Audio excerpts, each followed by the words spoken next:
Nabi Zakaria, salat. Nabi Isa, salat. Nabi Ismail, salat. Nabi Musa, salat. Nabi Muhammad, salat.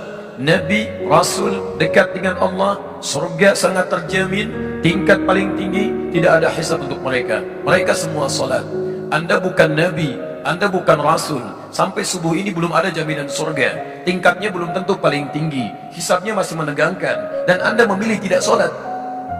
Ada sesuatu yang harus kita perbaiki dalam kehidupan kita. Karena itulah, hadirin sekalian, ada sesuatu juga yang menarik ketika konsepsi sholat itu dibangun dalam Al-Quran. Ternyata Masya Allah, perintah sholat kepada para nabi dan rasul yang kemudian diteruskan pada umatnya, itu umumnya seringkali diawali dengan pengenalan Allah terlebih dahulu sebelum ibadah sholat itu ditunaikan.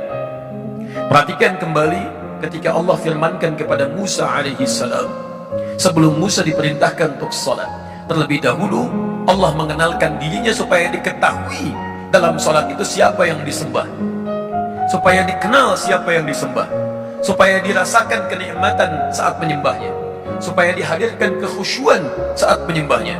Maka Allah firmankan, innani anallah. Allah perkenalkan dirinya, saya ini Allah, la ilaha illa ana, tidak ada Tuhan yang layak disembah kecuali saya, fa'budni, sembah saya. Perhatikan, kalimat perintah minta menyembah diawali dengan pengenalan terlebih dahulu tentang Allah subhanahu wa ta'ala. Siapa Allah?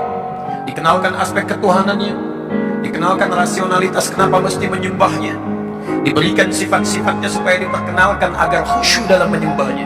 Baru kemudian muncul kalimat wa aqimis shalah, tunaikan salat.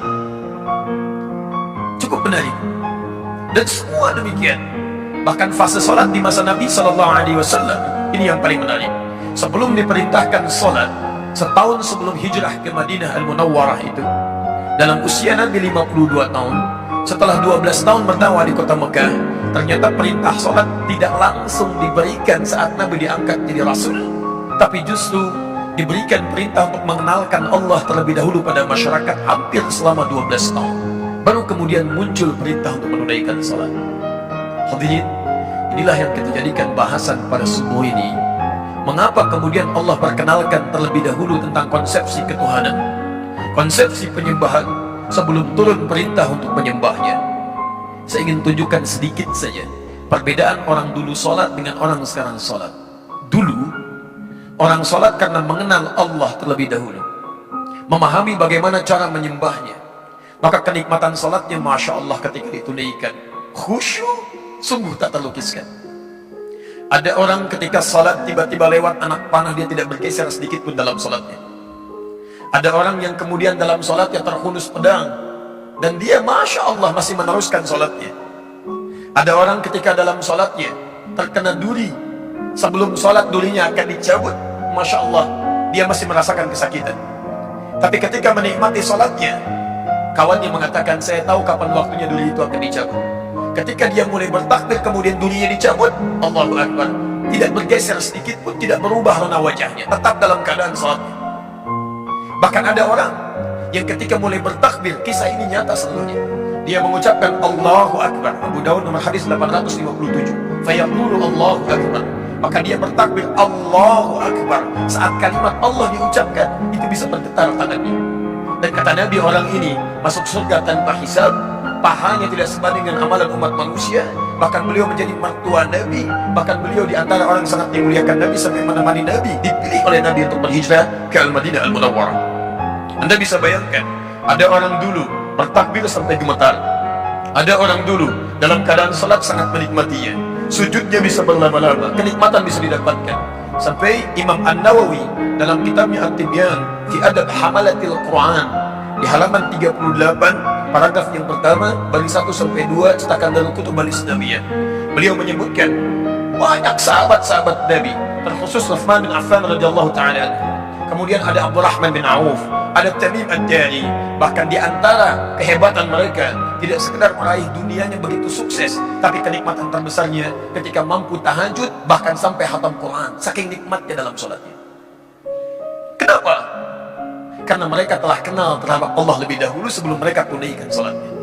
Sekarang mari kita bandingkan dengan kita. Maaf, ada sindiran yang halus dalam Al-Quran tapi tajam. Bahkan ada orang sholat tidak paham, tidak mengerti apa yang dibaca dan dilakukan dalam sholatnya. Coba Anda cek sampai barusan sholat terakhir. Dari sekian ribu ruku dan sujud yang Anda kerjakan, berapa persen bacaan sholat yang Anda paham? Jangan-jangan lebih dari itu. Kita pun tidak sadar bahwa ketika saat sholat, ketika sedang menunaikan sholat, kita dipersaksikan oleh Allah Subhanahu wa Ta'ala. Bahkan kata Nabi di Abu Daud nomor hadis 666, ada orang sholat yang tidak sadar berapa rakaat sedang menunaikan sholatnya. Hatta la yash'urul musalli kama raqatan yusalli. Sampai ada orang sholat, kata Nabi, tidak sadar berapa rakaat sedang menunaikan sholatnya. Orang dulu saking nikmatnya, rakaat pertama sholat subuh sujudnya begitu berlama-lama karena kenal dengan Rabbnya. Sampai Nabi di akhir sujudnya seakan-akan menunggu sujud berikutnya begitu lama. Karena itulah beliau nikmati sujud yang terakhirnya. Indah, Masya Allah. Bandingkan dengan kita. Dari sekian sholat yang kita tunaikan, berapa yang kita nikmati? Jangan-jangan kita pun tidak merasa sedang menyembah Allah Subhanahu wa Ta'ala. Hanya lisan kita mengatakan menyembah Allah, tapi hati kita tidak hadir dalam lisan yang kita ucapkan. Karena itulah Bapak dan Ibu sekalian, ikhwah sekalian, penting kita ketahui dulu kemudian bangunan konsepsi mengenal Allah Subhanahu wa Ta'ala dalam hal sebelum kita menyembahnya, agar kenikmatan dalam setiap ibadah yang kita lakukan itu hadir dan melahirkan kekhusyuan. Karena itulah ibadahnya disebut dengan salat, terambil dari kata silah. Saya mohon izin. Bismillah. Perhatikan sini kata salat. As-salat ini bentuk tunggalnya, seakar dengan kata silah. Kata dasarnya dari kata wasala yasilu silatan, kemudian jadi salat. Wasala yasilu silah, sesuatu yang sampai atau terhubung dengan erat, hubungan yang erat yang sulit untuk dipisahkan. Silat. Anda pernah dengar istilah silaturahim? Silaturahim, hubungan kasih yang sangat erat, yang sulit untuk dilepaskan. Bukan saat kumpulnya, ini seringkali keliru ini. Silaturahim itu terwujud bukan saat kumpulnya, tapi saat Anda berpisah setelah momentum pertemuan itu terjadi. Kalau Anda bertemu dengan kawan-kawan, Anda menyapa, wajar karena Anda melihat orangnya, karena Anda berjumpa dengan sosoknya. Yang paling hebat itu setelah Anda berpisah, masih ada hubungan kasih antara Anda dengan kawan Anda, sehingga Anda mendoakan dia dalam kebaikan. Dalam sujud Anda doakan, dalam doa Anda sertakan. Itu yang dimaksudkan hubungan yang erat, yang sulit untuk dipisahkan. Nah, hubungan yang melatih kita supaya terhubung dengan Allah erat dan sulit dipisahkan. Bukan hanya saat Anda terhubung dalam ibadah, tapi selesai ibadah Anda masih terhubung dengan Allah. Jalan ingat Allah, makan ingat Allah, minum ingat Allah, kerja ingat Allah. Maka ibadah yang melatih kita supaya terhubung erat dengan Allah, dirubah kalimatnya menjadi salat. Dalam bahasa sering diartikan dengan doa, karena dengan doa itu terhubung erat Anda dengan Allah Subhanahu wa Ta'ala.